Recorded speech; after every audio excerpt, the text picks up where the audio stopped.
King Kong, and here's something you guys may not know. Susan, guess how tall the original King Kong was? He was about this tall. He was about that tall. How'd you know that? I've seen the show before. Alright, good point. Susan's right. King Kong was created in 1933 using a practical effect called stop motion. And up there you can see a picture of what the inside of that original Kong looked like. A fully posable steel skeleton his animators used to move him. Now, stop motion is one of the earliest special effects, and to show you how it works, this is Norman. Like King Kong, Norman is a fully posable stop-motion puppet and also the star of his own motion picture. From Focus Features and Leica, the studio that brought you Coraline, comes a movie that came out in August called Paranorman, which this little guy was actually using the filming for. This is basically a movie star here. It's like I'm holding Tom Cruise.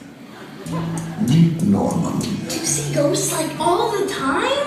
How's it hanging? Haven't heard that one before. Time is running out. The witch's ghost is going to wake up tonight. You gotta use your gift of talking to the dead to stop it. There's nothing wrong with being scared of Norman.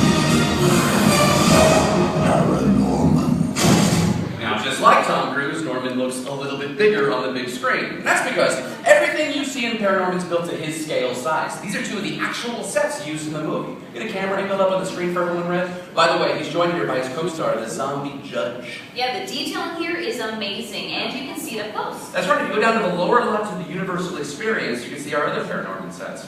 Now this is Norman's skeleton, right? That's right, yeah, or what we say in the industry is an armature. It's what the animators use to move him in between shots. A little complicated, but the way stop motion works is once all this amazing detail is put into place, then the animators shoot a single frame of film. Carefully move the figure a tiny bit, then shoot another frame of film. Move the figure a tiny bit more, then shoot another frame of film. Move the figure or change the face, whatever they have to do, over and over and over. Now, if you do that 24 times, you have 24 frames, or 1 second of film.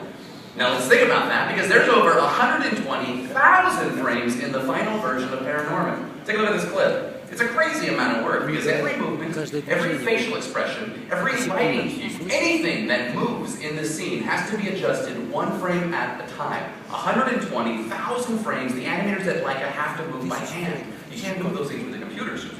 You're right, Fred. Can't move with a computer, but they still used them a lot. That's true. The genius of Leica is that they seamlessly combine old and new technology to create their movies. So computers were used to visualize Norman's world and everything in it, buildings and cars and even the puppets themselves, and all their different faces and expressions, and there were hundreds of them, which were produced as separate physical pieces on special 3D printers. Computers also control the camera movements too, panning, zooming, or tracking only one image at a time. Now once the film was shot, visual effects artists went back in and digitally added even more, like some creepy fog, all those floating spirits, and other ghostly effects. Now when you put all of that together, what you get is Paranorman.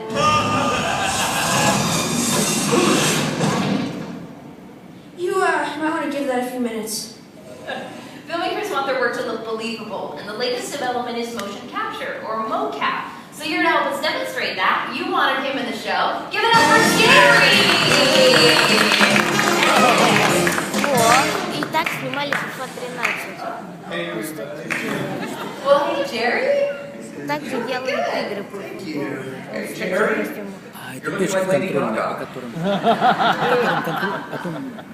компьютер составляет движение куклы. Видео потом, там они, кто были в этих костюмах, они себе 13 дрались. Let's activate our perimeter sensors, right? And you'll notice he'll be glowing. The markers on his suit reflect light back into our sensors, and that's how we capture. What are we capturing here? All of their locations. Are you waving at Norma, Jerry? I like her. Okay, let's move on. Let's see the capture on our screens down here, right? So everyone in the house can see. Экран, смотри.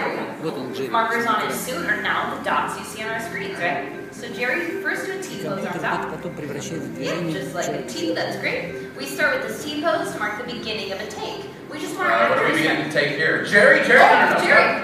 What? Jerry. What? Jerry. We can see what you're doing on 3 giant screens. А потом превращается. I think she did. She's laughing. So take your right hand and now touch the tip of your nose. Your other right hand. Sorry. And back again. One more time. Well, you nervous?